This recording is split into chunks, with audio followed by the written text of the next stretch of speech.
¿Sabías que hace más de 2500 años, un profeta llamado Zacarías describió con exactitud cómo Jesús pisará esta tierra por segunda vez?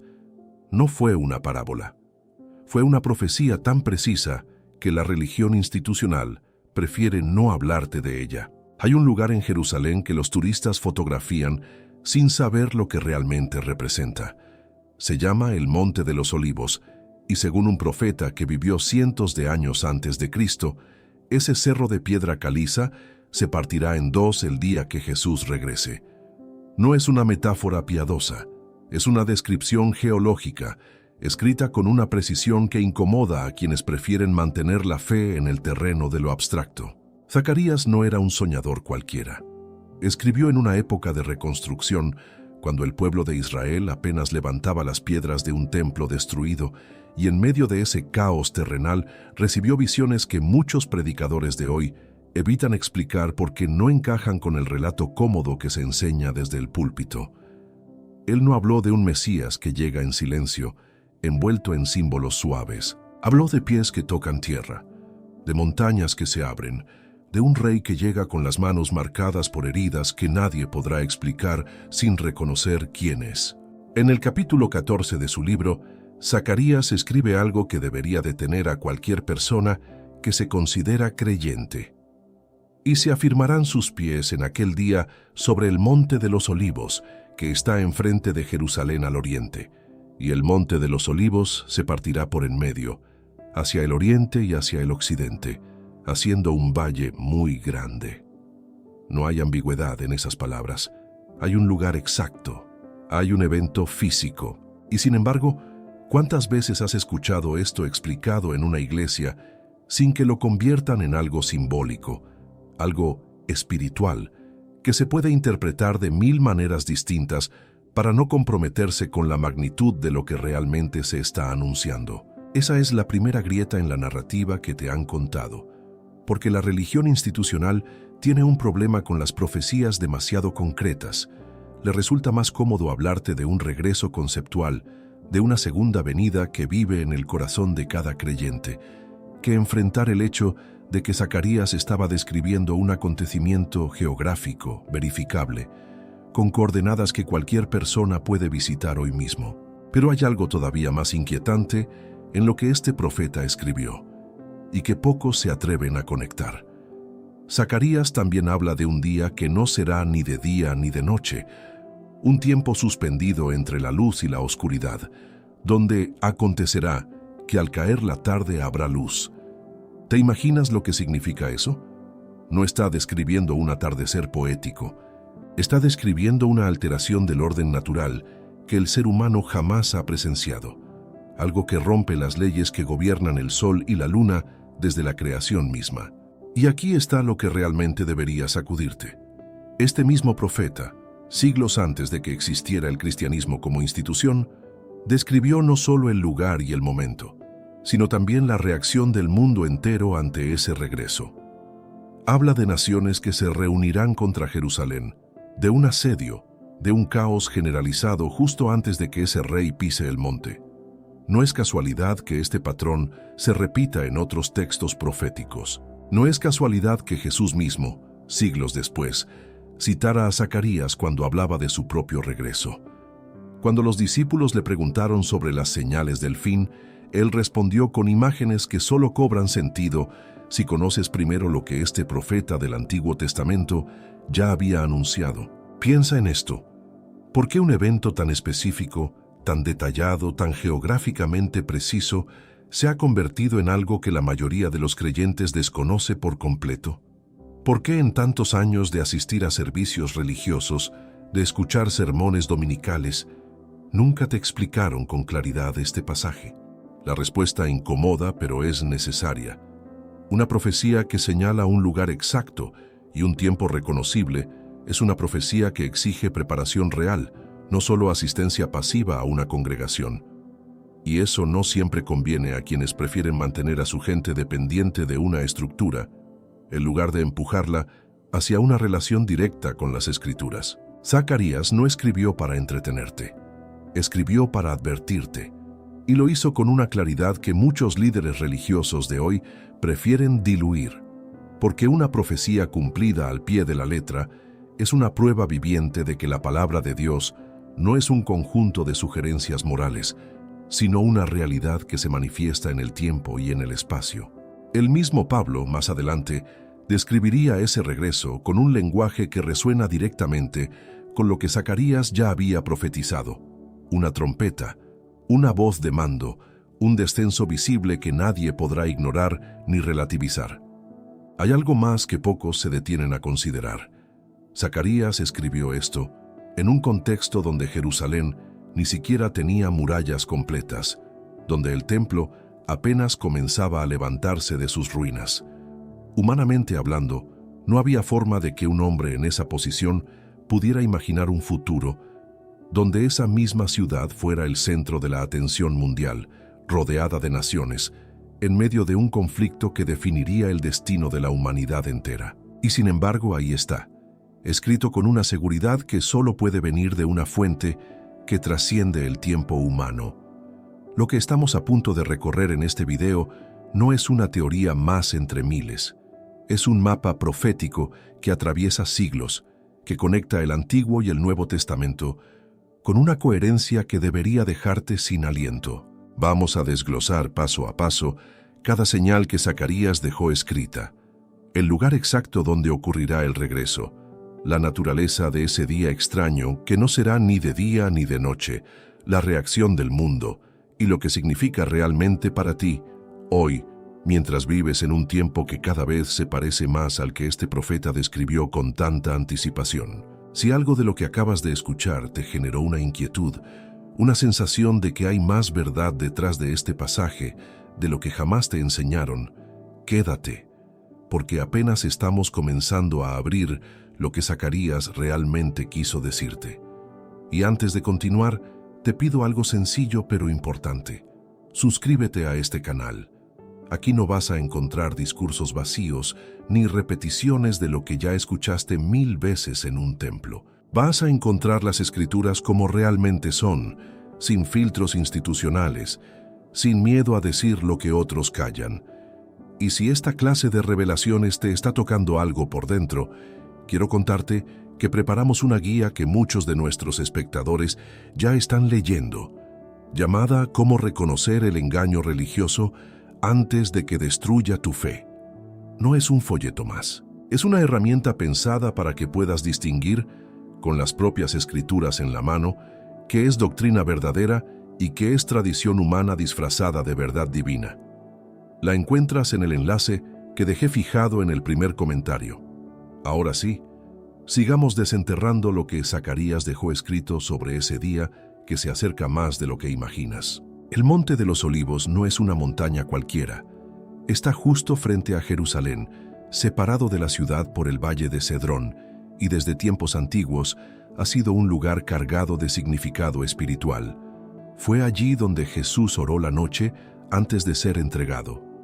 Fue desde allí donde ascendió a los cielos, según el relato de Hechos, y según Zacarías, será exactamente allí donde sus pies volverán a tocar la tierra. Hay una simetría en esto que no es casualidad ni coincidencia literaria. El lugar de la partida es el lugar del regreso. En Hechos capítulo 1, 2 ángeles se dirigen a los discípulos que observaban atónitos cómo Jesús desaparecía entre las nubes, y les dicen algo que muchos leen rápido sin detenerse a pensar en su peso real. Este mismo Jesús, que ha sido tomado de vosotros al cielo, así vendrá como le habéis visto ir al cielo. No dice que vendrá de forma distinta. No dice que será un regreso espiritual, invisible, interpretado. Dice que será de la misma manera, visible, físico, observable por ojos humanos.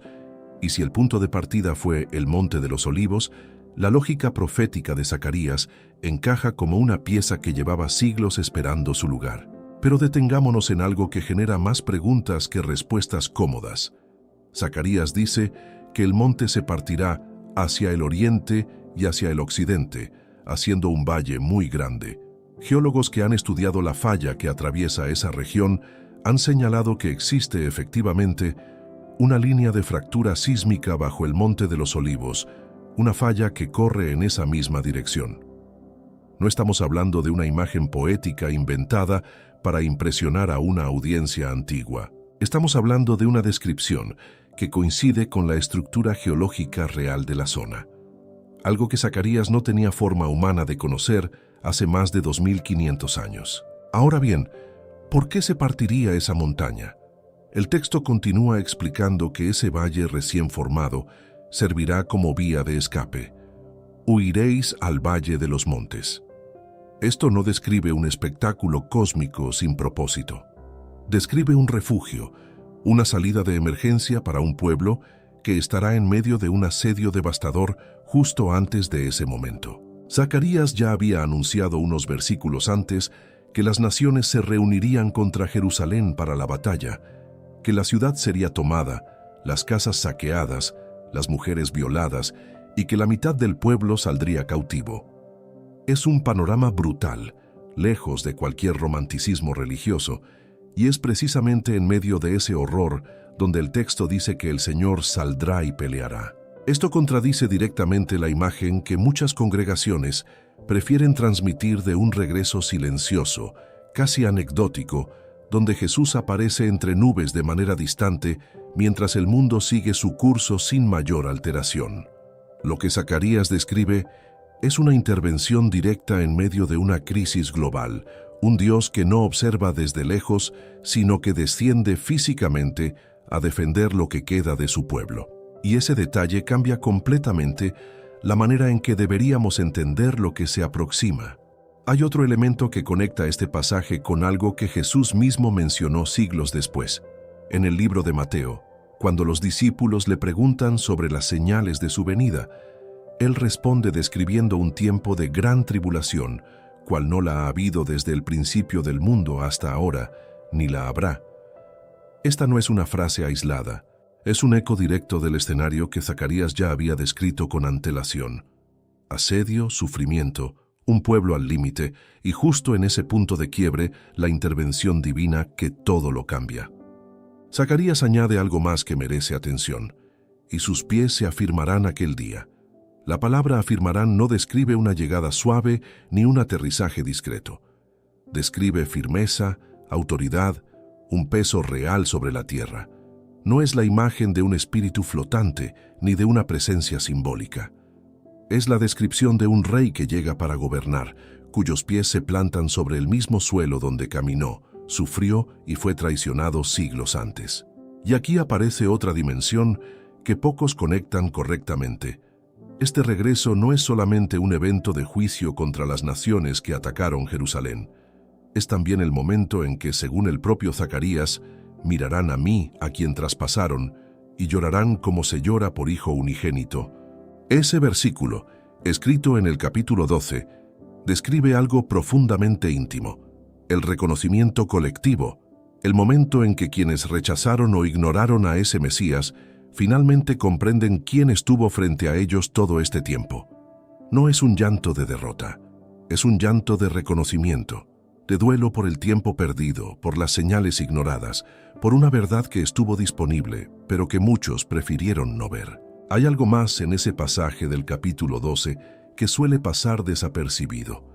Zacarías escribe que ese reconocimiento no será un evento aislado ni una emoción pasajera de unos pocos.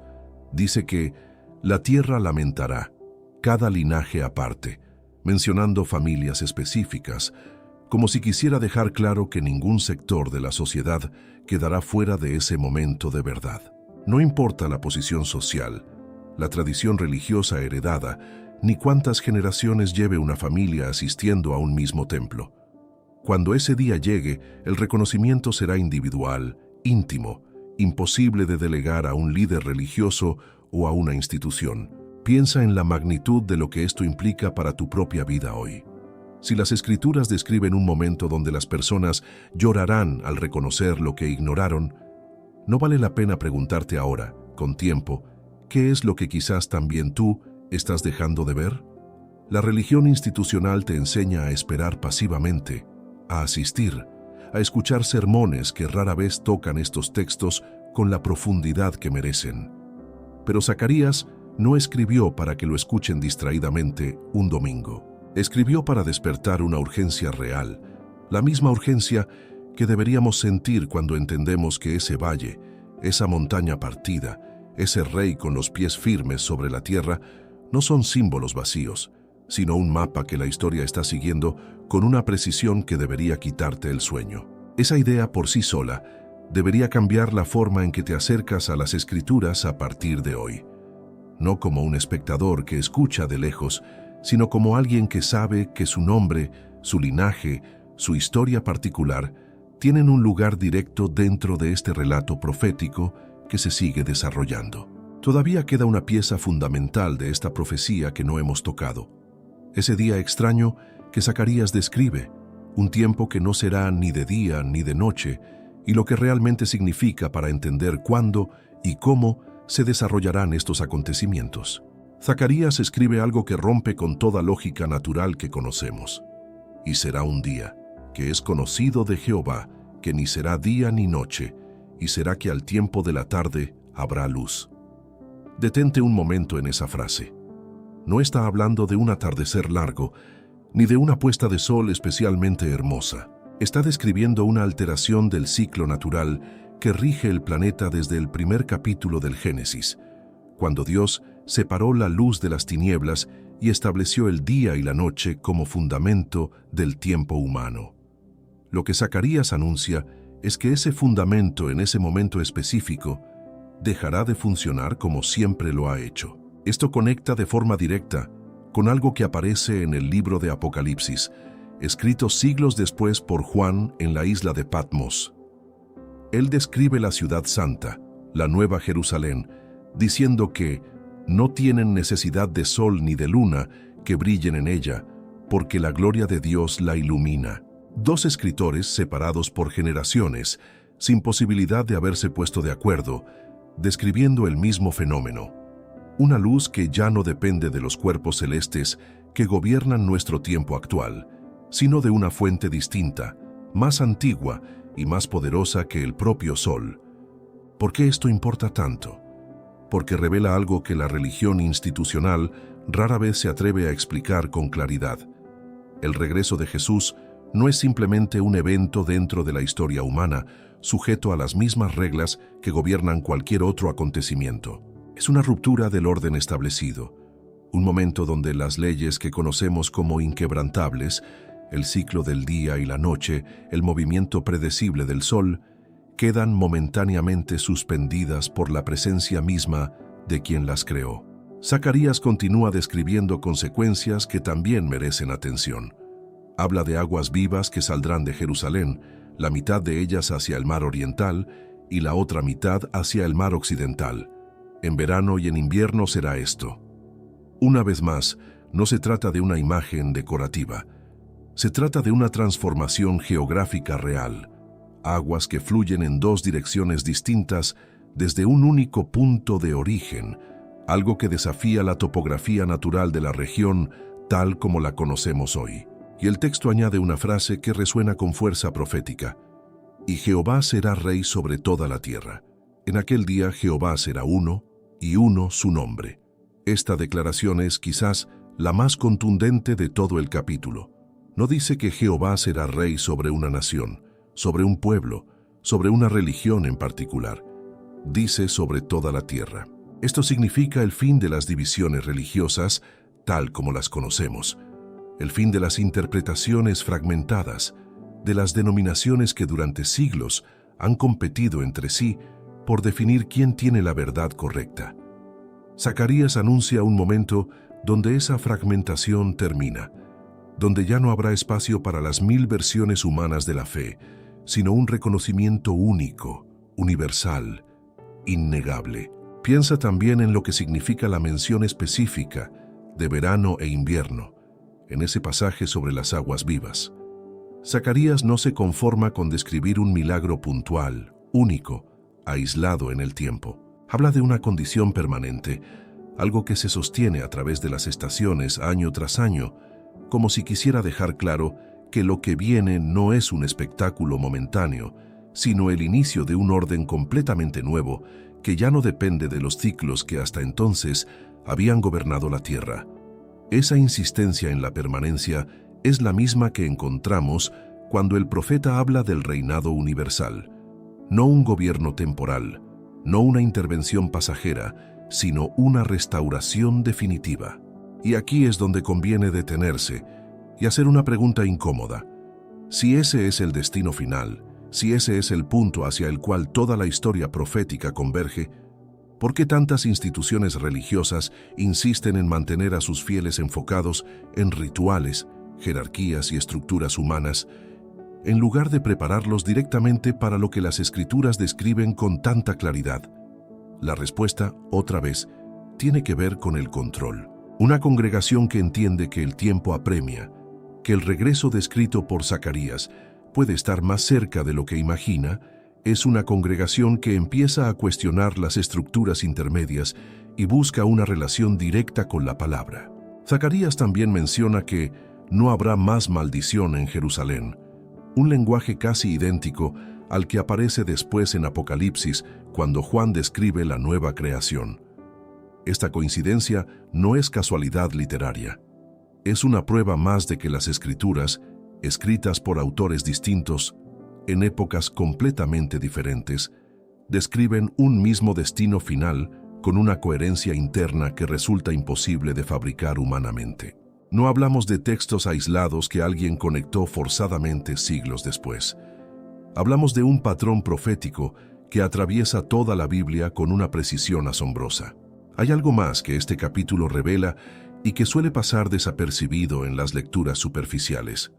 Zacarías menciona que todas las naciones que sobrevivan a la batalla final subirán de año en año para adorar al Rey, Jehová de los ejércitos, y a celebrar la fiesta de los tabernáculos.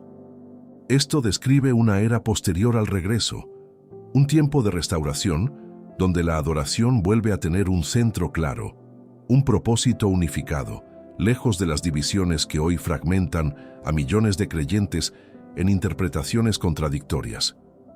Hay algo profundamente humano en esta última imagen de la fiesta de los tabernáculos que celebran las naciones. No es una ceremonia impuesta por la fuerza, sino una respuesta natural, casi inevitable, ante la evidencia innegable de quien gobierna.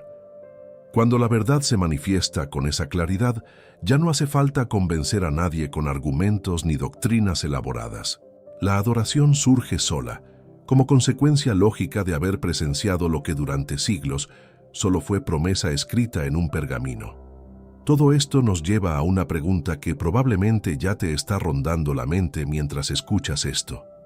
Si Zacarías describió con tanta exactitud el lugar, el momento, las consecuencias geográficas y hasta la naturaleza espiritual de este regreso, ¿qué nos impide reconocer las señales que apuntan hacia ese mismo horizonte hoy?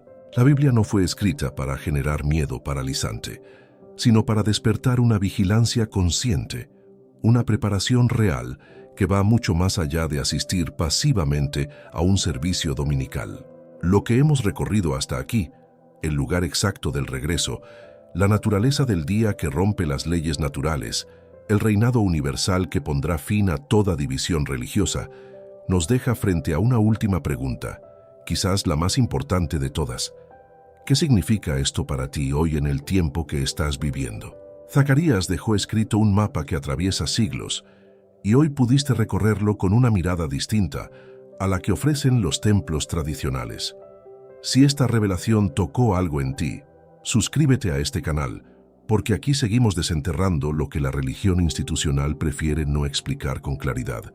Dale like, deja tu comentario contándome qué parte de esta profecía te dejó pensando y quédate para los próximos videos que están por aparecer en tu pantalla. Y si quieres seguir profundizando, no dejes pasar nuestra guía Cómo reconocer el engaño religioso antes de que destruya tu fe, disponible en el primer comentario fijado.